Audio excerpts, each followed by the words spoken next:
5 years ago, I wasn't trying to build a client acquisition system. I was just teaching people how to code on YouTube because I liked doing it. I had no plan for it to make money, and for the first year or so, it didn't. I just published coding tutorials into the void. Then, the videos started getting found, and one day, the emails started.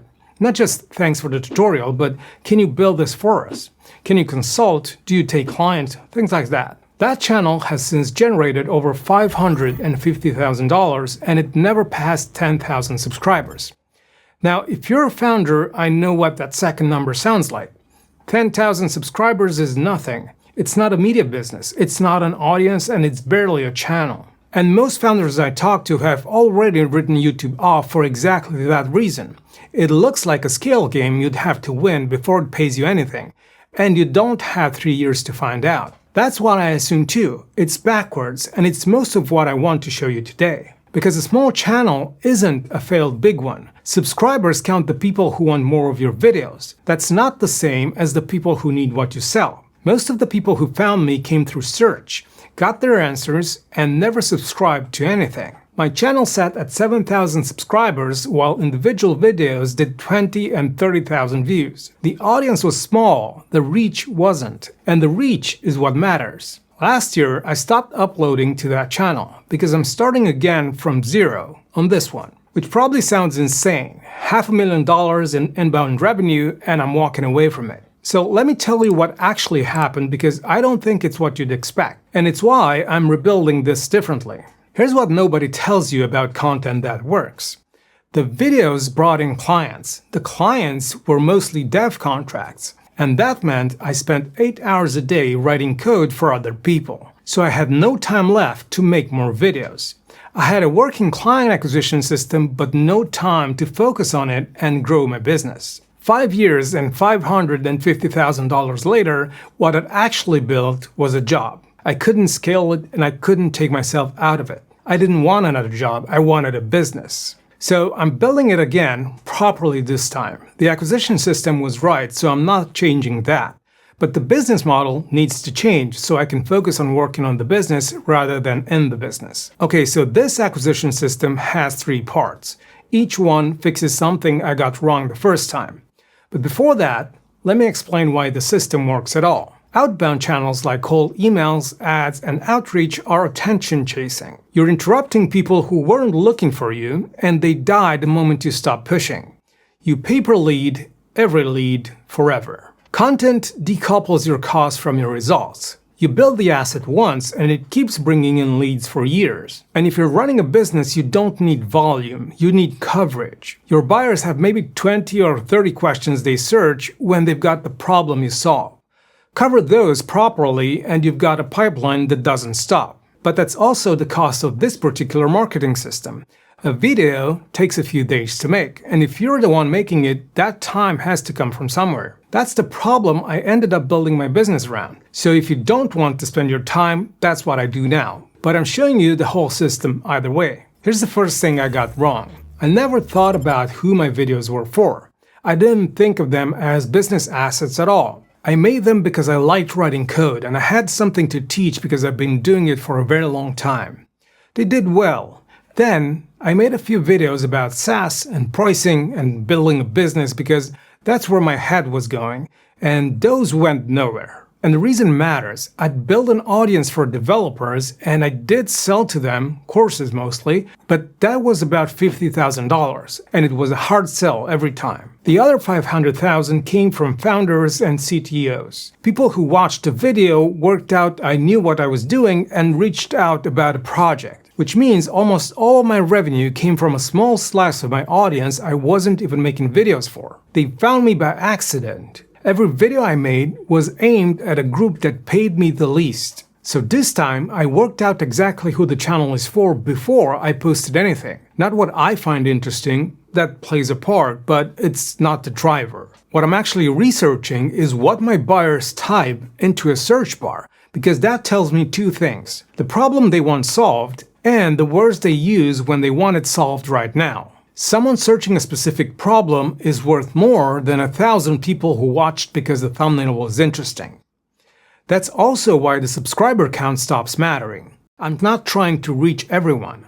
I'm trying to be there for the few hundred people a year who have this exact problem and the money to fix it. This is where Claude does the heavy lifting. I start by describing who I'm trying to reach, their role, their business, and the results thereafter. Then I ask Claude to act like that person and list everything they're struggling with. The frustrations, the questions, the things they'd never say out loud but would happily type into a search bar. Then I ask Claude to group those problems into clusters because those clusters map to where someone is in the buying process. Someone actively looking for a solution needs a different video from someone who doesn't yet know the problem has a name. Finally, I ask Claude to turn each pain point into the phrase people actually search. Not a guess, but what YouTube says they do. I pointed at YouTube's autocomplete, which reveals the most popular terms, then I check the results to scout the competition.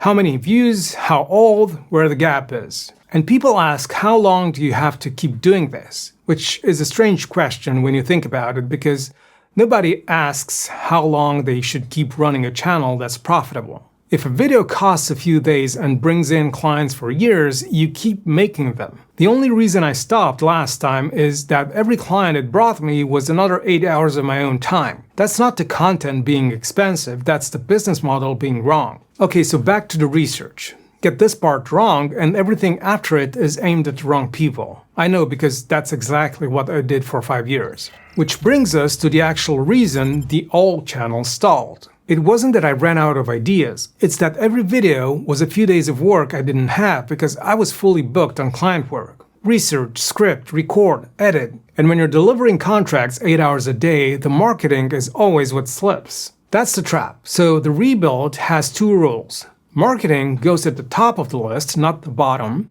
And making a video has to cost hours instead of days, or I end up in the exact same place. I take the highest impact search phrase from stage 1 and ask Claude for an outline. But before it outlines anything, I give it every transcript from everything I've published, so it knows exactly what I've already covered, and instead of handling the same ideas over and over, it points at the gaps, the questions my content hasn't answered yet. Then I draft one section at a time, not write the whole thing and publish whatever comes out, but a first draft per section so I'm never staring at a blank page. It's far easier to edit something than it is to create from nothing. And one recording session doesn't produce one thing. The same material gets cut into shorter pieces that go out everywhere else. And every one of those keeps working after it's published, so it stacks. The videos I make this month are still bringing in leads next year, while I'm making new ones. And here's the last thing that I got wrong, which is subtler than the other 2. Even when the traffic showed up, most of it leaked straight out the bottom. People watched, they nodded, they left. But the bigger problem was the ones that did reach out. Every inquiry turned into a bespoke conversation about a bespoke project,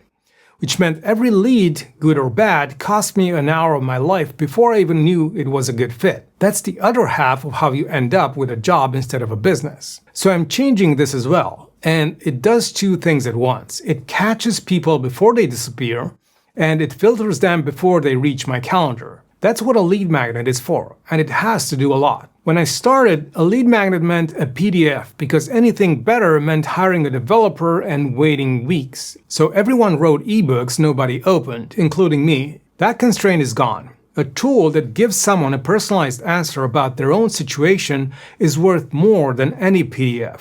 And now you can build one in an afternoon. So let me show you. I'll describe what I want, who's it for, and what the output should be, and I have Claude build it. And for the most part, it does a great job, but because I've been writing code for almost 2 decades, I can make sure there aren't any hidden landmines in there. If you want to see a working example, there is one on my website.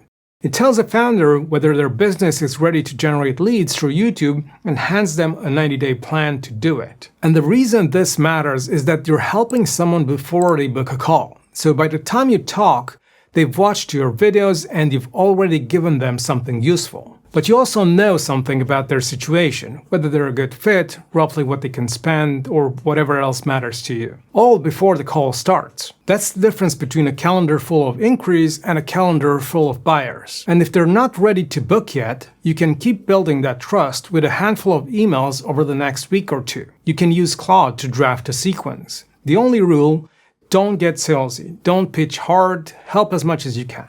And here's where your outbound comes back into the picture. Search brings people to you slowly and steadily. Cold email, ads, and outreach are the accelerant, because the people you reach out to will look you up.